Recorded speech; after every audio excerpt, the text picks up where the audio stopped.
지난 25일 국토부에서 수색광명 고속철도 전략환경영향평가 초안을 공개했습니다. 많은 분들이 수색광명선이 무엇이냐고 이제 물어보실 수도 있는데요. 또 많은 분들은 이 서울시 지하와 철도 지하화 사업과도 또 어떻게 연계되는지 궁금해 하시는 분도 있을 것 같습니다. 결론부터 말씀드리면요. 서울 시민 입장에서는 조금 수색광명선이 달갑지 않은 사업일 수도 있습니다. 그러나 철도 전체 네트워크로 봤을 때는 수색광명선은 KTX를 효율적으로 운영하기 위한 마지막 단추와도 같은 그런 노선입니다. 처음에 KTX 고속 전용선이 개통됐을 때는 광명에서 동대구까지 1단계, 동대구에서 부산까지 2단계 이렇게 이제 경부 고속선이 개통이 되었고 대구 대전 도심 구간도 2015년경에 함께 개통되었습니다. 마지막 남은 구간이 서울 금천구청 구간인데요. 이 서울 금천구청 구간은 지금도 ITX 새마을, ITX 마음, 무궁화 이런 다른 일반 열차와 선로를 함께 쓰고 있습니다. 타신 분들은 알겠지만 광명역쯤 오면은 이제 다 왔다라고 생각했는데 정작 서울역까지 가는데 15분에서 20분 정도 걸립니다.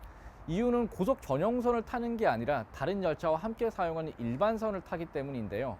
그 때문에 정작 서울이나 용산역에서 출발하는 KTX를 아래쪽 지방에 선로 용량이 여유가 있음에도 불구하고 더 투입하지 못하는 상황입니다. 서울 금천구청 구간에 그만큼 여러 열차들이 한꺼번에 다 하나의 선로로 운행을 하기 때문인데요.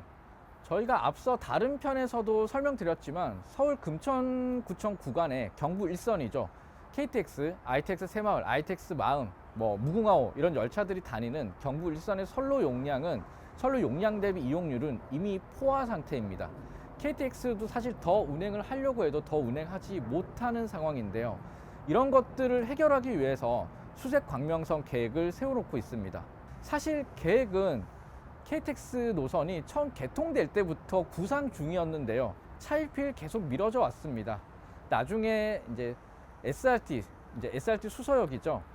수서평택 고속철도가 계속 개통이 되면은 그 수요 인원이 조금 더 분산될 거라는 기대도 있었고요. 또 신안산선이 개통되면은 광명역 이용 접근성이 조금 더 좋아지기 때문에 서울역 이용객들이 광명역에서 이용할 것이다 이런 추측도 있었습니다. 그래서 이 사업을 조금 더 지연시켜 왔는데요.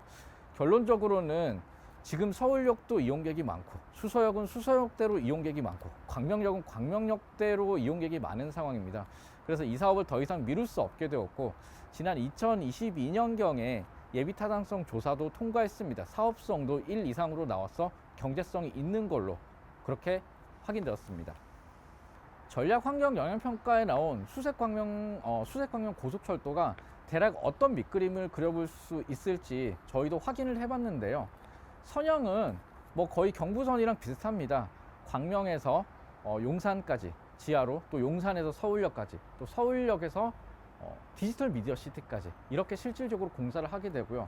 평균 심도는 약 80m에서 100m라고 합니다. 굉장히 깊게 지어지는데요.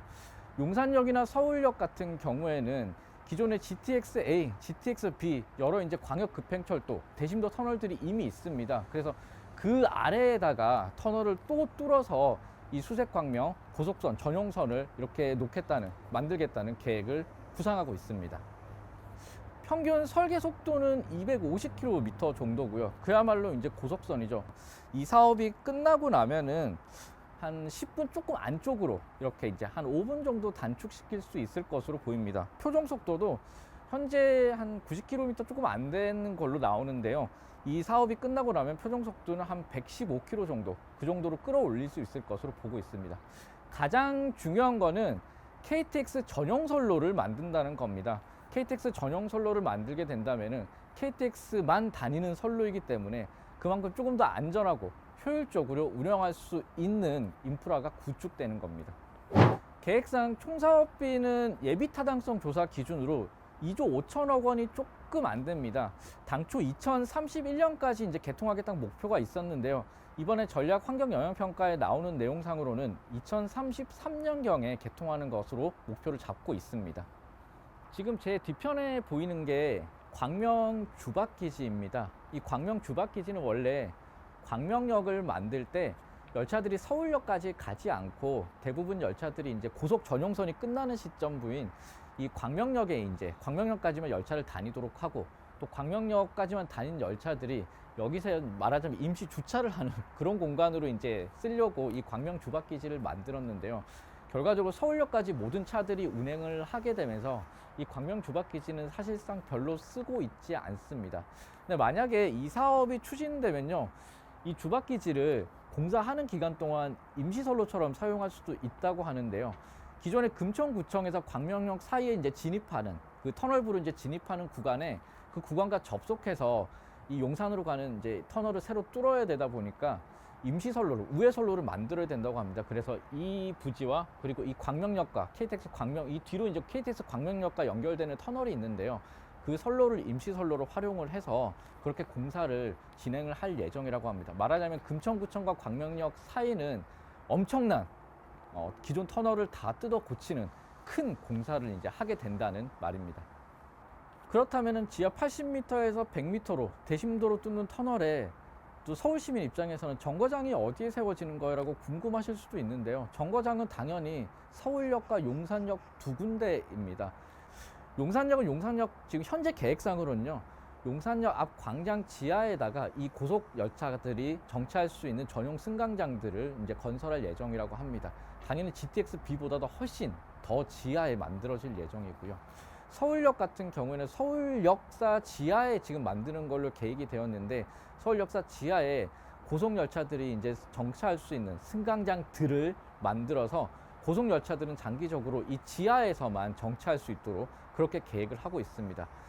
그렇다면 서울시민 입장에서는 어떻게 보면은 정거장이 더 생기는 것도 아니고, 여차하면은 내가 사는 집 밑으로, 물론 굉장히 깊지만은 일부 지역에서 내가 사는 집 밑으로 이 터널이 뭐 지하 80m, 100m 밑에 있지만 터널이 지나갈 수도 있는데요. 별 이득이 없는 그런 노선이 아닐까라고 생각을 하실 수도 있습니다. 근데 아까도 말씀드렸듯이 이거는 전체 국가 철도 네트워크망으로 봤을 때, 특히 KTX 네트워크망으로 봤을 때는 이 수색광명 고속선이 어떻게 보면은 경부축, 호남축 고속선을 마지막 고속선이 아닌 구간을 만들어주는 마지막 단추와도 같은 것이고, 많은 분들이 또 하나 궁금해하실 게 있을 것 같아요. 도대체 철도 지하화랑 이거랑 무슨 연관이 있는 사업이냐, 같은 사업이냐, 다른 사업이냐 라고 이제 궁금해하실 분들이 있을 것 같은데요. 얼마 전에 때마침 서울시에서 서울 시내를 지나는 지상 철도를 거의 모두 다 내리겠다는 그런 이제 구상안을 발표를 했었고요. 국토부에 지금 제안서를 올린 상태입니다. 전국적으로 5개 지자체가 이제 올렸는데, 제안서를 올렸는데요. 그 중에 이제 서울시도 이제 지하화 사업 계획을 올렸죠. 그 지하화는 지하화대로 사업을 하고, 그럼 수색광명선은 수색광명선대로 사업을 하게 되는데 뭐가 다를지 한번 궁금하지 않으신가요? 제 뒤로 서울역 서부역사가 보이고 있습니다. 아래쪽에 선로가 있고요. 위쪽으로 이렇게 상업시설이라든지 저쪽 서울역 대합실 건물 이런 것들이 배치되어 있습니다. 수색광명선 이제 공사를 하게 되면은 서울역 같은 경우에는 이 서울역 지하에다가 지하 한 80m에서 100m 사이에다가 고속선 전용 승강장을 만들 계획이라고 합니다. 제가 아까 짚어드렸던 것 중에 하나가 서울시에서 내놓은 철도 지하화 계획이 있습니다. 철도 지하화 계획 같은 경우에는 이런 선로들을 전부 다 아래로 내리겠다는 아주 거대한 프로젝트인데요. 상대적으로 수색광명선 같은 경우에는 고속열차만을 운행하는 고속 전용선을 신설하고, 또 그에 맞는 선로, 승강장만 하부에다가 추가로 용량 증대를 말하자면 하겠다는 그런 계획입니다. 어떤 분이 저에게 굉장히 중요한 지적을 해주셨습니다. 이 또한 수색광명선은 이미 오래전부터 나와 있던 계획이고, 지상철도 지하화 같은 계획 같은 경우에는 사실 비교적 최근에 조금 더 본격적으로 이렇게 이슈화 되기 시작했는데요. 두 개의 사업을 같이 추진하는 게 맞는 건지, 아니면은 별개의 사업으로 추진하는 게 맞는 건지 의문이 든다, 혹은 모순이다 라고까지 얘기해 주신 분도 있었습니다. 수색광명선 사업과 철도 지하화 사업은 서로 별개로 추진 중입니다. 다른 사업입니다. 수색광명선 아까도 말씀드렸듯이 고속열차만 다닐 수 있는 고속선을 신설해서 지하에다가 대심도 터널을 뚫어서 고속 전용선을 만들겠다는 사업이고요. 지상철도 지하화 사업은 기존의 지상으로 다니는 모든 철도를 땅속에 묻겠다라는 그런 계획입니다. 여기서 꼭 짚고 넘어가야 될 게 서울역이 아닌가 싶습니다. 사실 서울역에 와보신 분들은 알겠지만은 안에 굉장히 사람도 많고 또 주변도 어수선하고 우리나라를 상징하는 그런 랜드마크 역사치고는 조금 뭔가 허전하고 어수선하다 이런 느낌이 든다라고 이제 생각하시는 분도 많을 텐데요. 사실 이 서울역을 아예 굉장히 큰 틀에서 말하자면 개조하기 위한 밑그림들은 여러 차례 그려진 적이 있는 것 같습니다. 만약에 근데 이 수색광명선 사업이 추진되게 되면은 서울역 지하에 아주 깊은 곳에 고속선 전용 승강장을 만들게 되는데요. 그랬을 때 이 기존의 서울역, 지상 서울역에 있는 이 선로들을 밑으로 내리는 게 굉장히 어렵다고 합니다.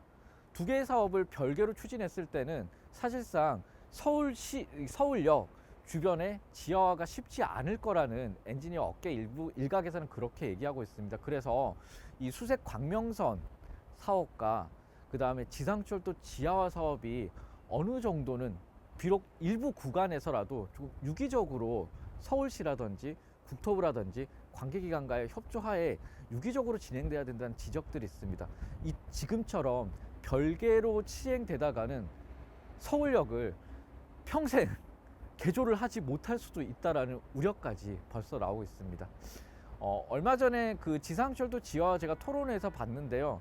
사실 현재 서울역에는 이 지상으로 뭐 KTX, 그 다음에 새마을, 무궁화 등 이제 일반 열차 정차하는 곳들도 있지만은 주변에 이제 1호선, 4호선, 그리고 올해 12월에 개통될 GTX-A, 그리고 또 GTX-B, 장래의 신안산선 이런 것들 노선까지 다 지금 이쪽에 들어올 계획으로 있습니다. 그리고 이 오른쪽에는 지금 공항철도도 지금 들어오고 있고요. 이 수많은 노선들이 환승 체계가 굉장히 편하면 좋겠지만 각자 그동안 공사를 해왔다 보니까 환승하기가 굉장히 불편하게 돼 있습니다. 사실은 뭐 공항철도에서 내려서 서울역 그 열차를 타보신 분들은 알겠지만은 서울역의 열차 타기가 사실 좀 불편하죠. 공항철도도 지하 깊숙한 곳에 있다 보니까. 그리고 1, 4호선 같은 경우에도 내려서 서울역에서 기차 타기 사실 환승 동선이 조금 깁니다.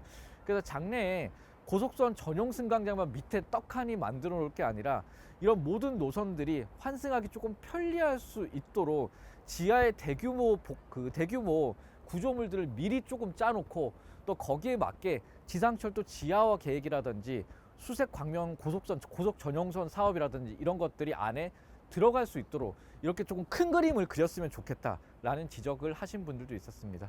저는 영동대로 복합개발 사업이 떠올랐는데요. 물론 영동대로 복합개발 사업의 시행 주체가 이제 서울시였고 이 서울시에서 이 사업이 조금 늦어지면서 사실 GTX-A 전 구간이 개통을 못하게 되는 이런 상황이 발생하기도 했습니다. 물론 몇 년 동안 저희가 조금 그런 이 단절 구간으로 인해서 이용의 어려움을 좀 감수해야겠지만요. 영동대로 복합개발 사업이 만약에 모든 사업이 이제 끝나게 되면은 안에서 뭐 버스, 그 다음에 그 GTX, 그 다음에 일반, 그 다음에 도시철도 이런 것들을 환승하기 굉장히 편리하게 그렇게 안에 지하에 대규모 구조물을 만들고 있거든요.